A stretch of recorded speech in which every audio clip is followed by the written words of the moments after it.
এটা ছিল মেয়ের জন্মদিনের ভিডিও। তো জন্মদিনে মেয়ের পছন্দের খাবারগুলোই বানিয়েছিলাম।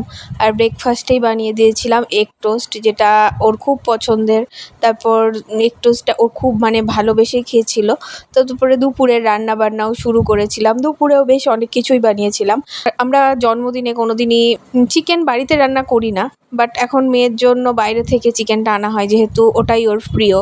তো জলখাবার খাওয়ার পর দুপুরে রান্না করেছিলাম 5 রকম ভাজা, যেমন বেগুন ভাজা, আলু ভাজা, নারকেল ভাজা আর পেঁয়াজের পকোড়া, সাথে ছিল শাক আর ভেন্ডি ভাজা। আর তরকারিতে ঝিঙে পোস্ত, আর সাথে ছিল পনিরের তরকারি আর ডাল আর দই আর আম। আর আমার মেয়ে যেহেতু মাছ খায় না, তাই মাছ করেছিলাম, বাট ওকে এটা দিইনি। তো দুপুরের খাওয়া দাওয়াও তাড়াতাড়ি কমপ্লিট করলাম। তারপর আগের দিন বানিয়ে রেখেছিলাম একটা ম্যাঙ্গো রসমালাই কেক, যেটা সন্ধেবেলায় ও কাটলো।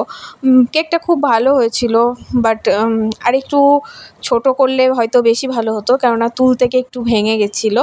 তো তারপরে রাত্রিবেলায় খাবারটা আমরা বাইরে থেকেই আনিয়েছিলাম। রাত্রিবেলায় খেয়েছিলাম আমরা বিরিয়ানি। আর বিরিয়ানি খেতে আমরা প্রত্যেকেই খুব ভালোবাসি, বিশেষ করে মেয়ের খুব পছন্দের একটা খাবার। তাই রাত্রিবেলায় বিরিয়ানি দিয়েই দিনটা শেষ করলাম। আর বিরিয়ানি খেয়ে ওঠার পর খেয়েছিলাম আইসক্রিম। গরমের দিনে একটু আইসক্রিম না হলে ঠিক ভালো লাগে না। তো আইসক্রিম খেয়ে আজকের দিনটা এভাবেই শেষ হলো। আর জন্মদিনটা খুব ভালো কাটলো। টাটা।